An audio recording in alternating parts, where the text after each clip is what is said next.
G'day everybody, welcome back to the channel. If you don't know who we are a group of veteran astral travelers who don't seem to think much of what's going on in the world at the moment. So we fly around at night and beat up the cabal and try and stop their plans and shut down all the craziness that they're trying to enact on the world right now.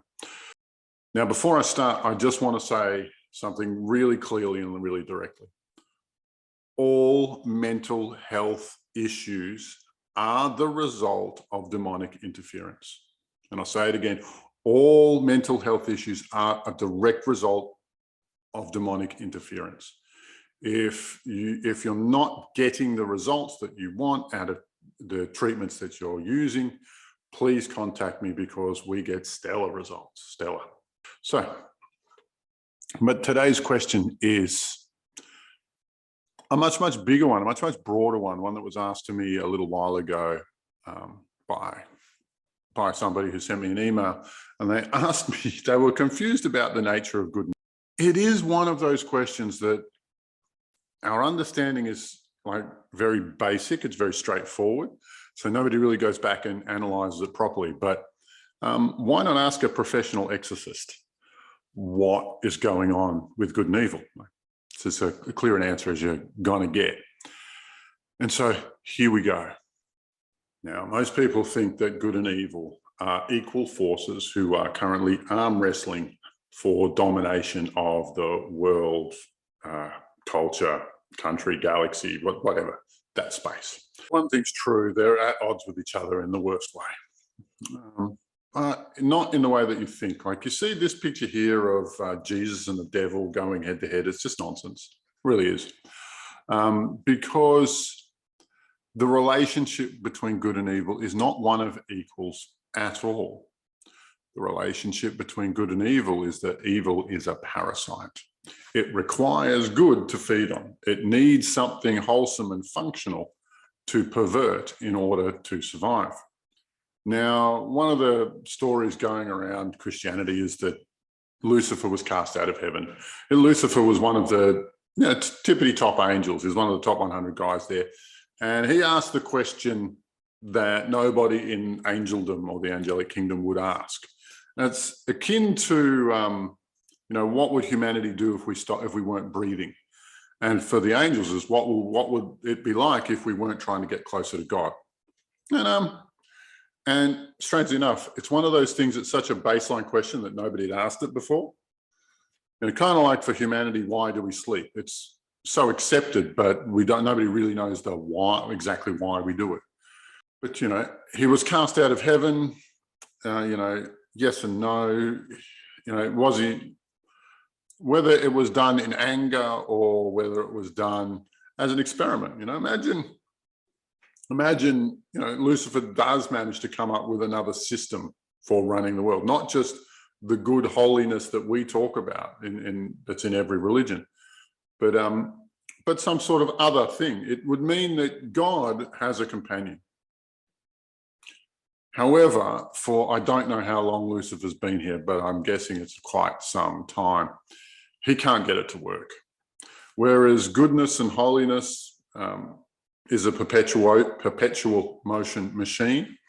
His methodology of lies and deceit and theft and murder is not a perpetual motion machine. The scientific word for what they do is entropy. It's a chemistry word, and it means the dissolving of everything into its component parts, meaning however long you leave it there, it will be less and less and less as time goes by. Just as if good is left to its own devices, it is always constructive. It is always increasing in complexity. It is always becoming more. However, evil is always becoming less. And so they're not equal under any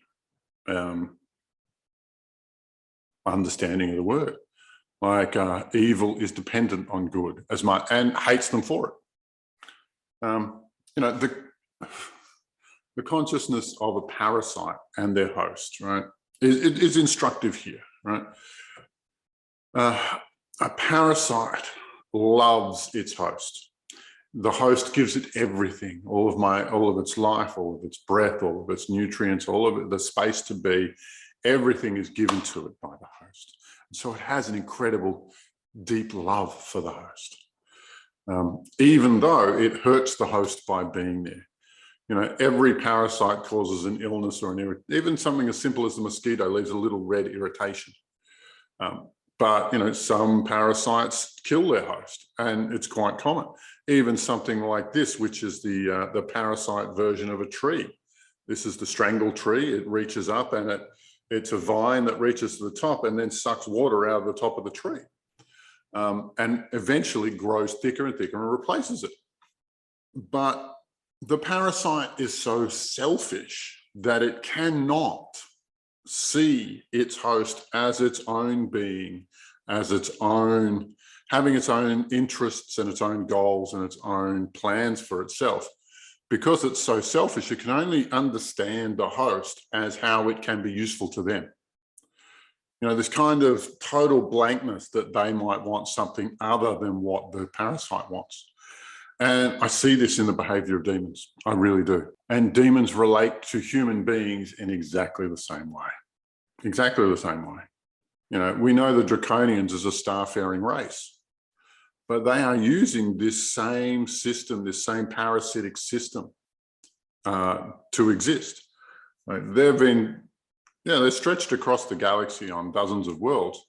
And in every place, the reptilian culture has to adapt to its host culture so that it can siphon from it.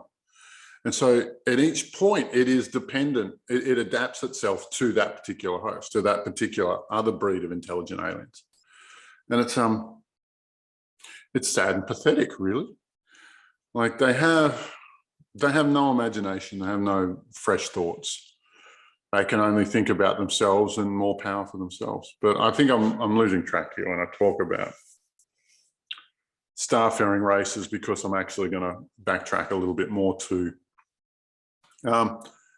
something that's in every major religion. You know, in Christianity, we call them demons. In Judaism, they're called Ouija or Ouija, where we get the word Ouija board. They're called jinn or genies, if you remember the story with Aladdin. In Muslim culture. In Hinduism, they're called Butpret. In Chinese, either Confucianism or Taoism, they're called Mogwai. And, you know, everywhere you go, they have another word for this. Every religion, every school of study of the other side has encountered these beings, and they write it in their textbooks. Like, and you'll see it in every single religion. They have warnings about these things. And now I also want you to think about just how expensive writing was and how little of it actually survived down to now, and what they wanted to communicate to us. You know, they only have a finite amount of stuff that they can communicate. And so what's one of the things they're telling us? They're telling us about demons, and they tell us every single time. Every single religion addresses them because they deeply, deeply believe that this is the enemy of mankind. And if we understand them as a non-physical parasite to humanity, like, of course, we would consider them an enemy. Now, every religion talks about, you know, fulfill your role, be honorable, be honest, be good to the people around you, and our society will respect you.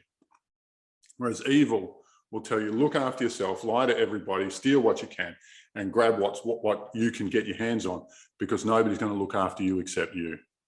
And that whole concept of evil is a demonic influenced one. As I said before, all mental illnesses are due to demonic interference, all of them.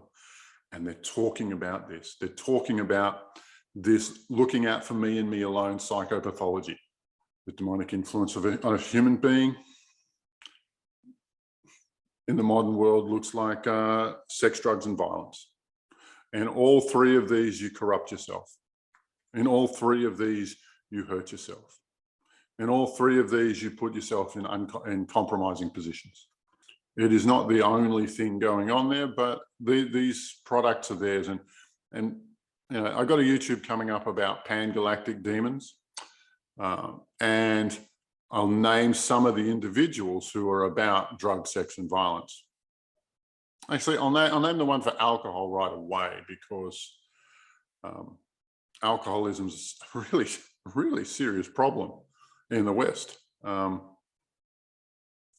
And it comes down to the possession of a guy called Ghul, a non-physical guy called Ghul. He's a Muslim deity, and his name is spelled Al-Ghul, Ghul.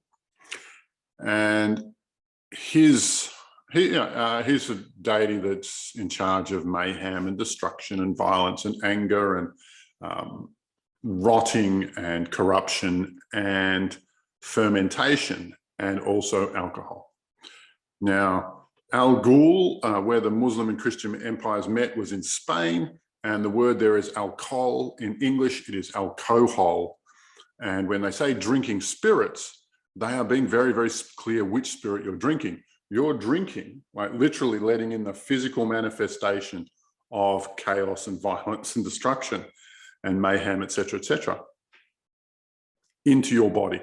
So you are drinking spirits. That's where the phrase comes from. And it's a wisdom that we've lost. It still exists in language. But this is where the Muslims know exactly who this guy is. They know everything about this guy, and they hate his guts. And it's exactly the reason why they outlawed alcohol in the Muslim empire. You can't get a beer there, because if you drink a beer, you might come under the influence of Ghul. And Ghul just creates disaster everywhere he goes.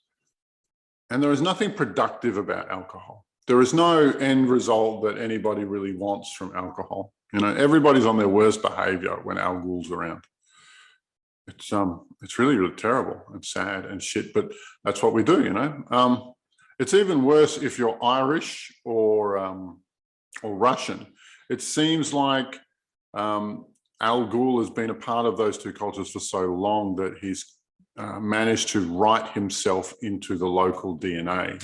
He's been there for so long that people grow up with a connection or a backdoor where their DNA as a coding language has backdoor access to Ghul. They have a pre-existing contract with Ghul. It's horrific, really, how far he's gotten there.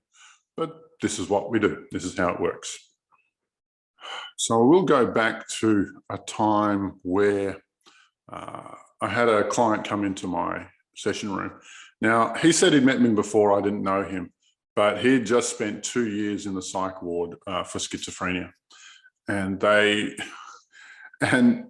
two spirits who were in him, who identified themselves as Satan's finest, the some of Satan's finest, you know, one of their groomed pets of Satan, sat down and started talking to me. And they started telling me that we don't like what you're doing and you better stop or we're going to hurt you. And I don't scare easy. I'm not easily threatened at all. And so I started talking to these guys. You know, I wasn't at a level where I was used to seeing that. This is many, many years ago, and now I do have a solution for what was going on with that kid. If they had shown up today, they'd both be dead. But at the time, I didn't have the skills for that. And so I had a long conversation. It was very, very weird. One of them where I asked them, I said, your culture, your whole way of doing things, everything you are and everything you exist as is bunk. You cannot exist on your own. You always need someone to hold you up. You always need to lean on somebody or something. You eat and you produce nothing. You're pathetic and sad and everybody hates you. And they go, yeah, we know all of that. And we don't care. We don't care that we're routinely destructive, that we hurt people and everybody around us. And then they went into this long description of how they can burn light or burn existence or burn matter in such a way that makes them feel high.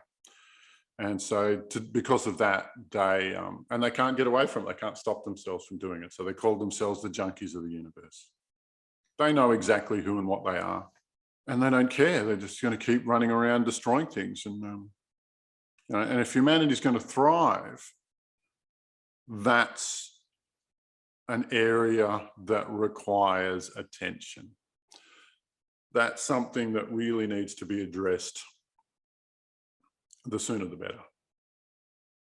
Now, I don't think we'd really need jails if our culture was up to date with this stuff. If we had a process by which these things could be eradicated, one individual at a time, then jail would be unnecessary, and all of the drain on resources, all of the silliness that goes on there just wouldn't happen.